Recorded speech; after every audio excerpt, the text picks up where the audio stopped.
बिहार चुनाव में दूसरे चरण की वोटिंग जारी। अब तक 47.62% हुए मतदान। 122 सीटों पर 1302 उम्मीदवार मैदान में।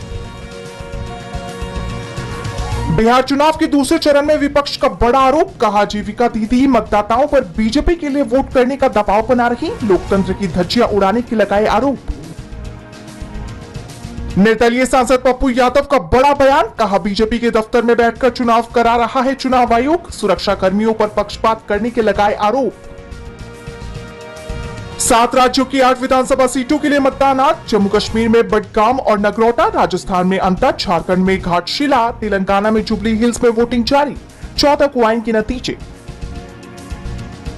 दिल्ली कार ब्लास्ट के बाद कश्मीर में कई ठिकानों पर छापेमारी। पुलवामा से एक शख्स गिरफ्तार। दिल्ली में हाई अलर्ट जारी।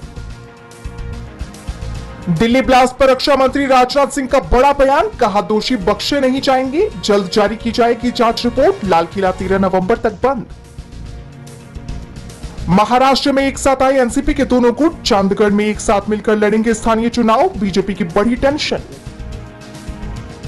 शिवसेना प्रमुख उद्धव ठाकरे का बीजेपी पर बड़ा हमला। कहा सिर्फ धुआं छोड़ रही डबल इंजन सरकार। बीजेपी पर लगाए झूठ बोलने के आरोप।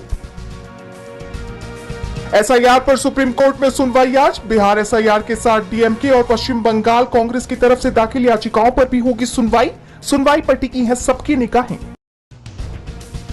भारत में समय से पहले ठंड की दस्तक। दिल्ली राजस्थान में तापमान 10 डिग्री के नीचे। पहाड़ी राज्यों में बर्फबारी का अनुमान।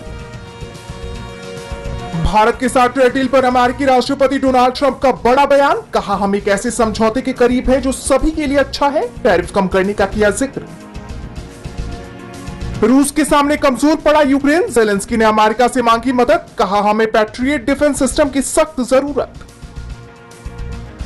भारत ने यूएनसी में पाकिस्तान को लगाई लताड़। आतंकवाद के मुद्दे पर जमकर सुनाया। पाकिस्तान की बोलती हुई बंद। ईरान ने शुरू की जंग की तैयारी। इस्राइल पर दागी जाएंगी 2000 मिसाइलें। 24 घंटे चल रही मिसाइल फैक्ट्रियां।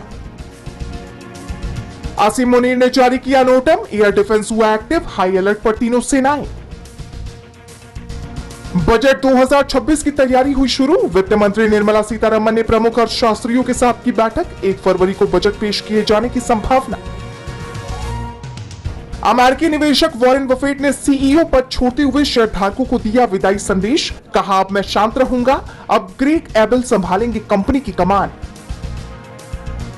पाकिस्तानी क्रिकेटर नसीम शाह के घर पर हुई फायरिंग। परिवार बाल बाल बचा। 5 आरोपी हुए गिरफ्तार। अभिनेता धर्मेंद्र के निधन की उड़ी अफवाह। बेटी ईशा देओल ने दिया हेल्थ अपडेट। कहा उनकी हालत स्थिर, रिकवर कर रही। नोरा फतेही ने अमेरिका में की सिंगर श्रेया घोषाल की तारीफ। बताया आइकन। साथ में गा चुकी है शानदार गाना।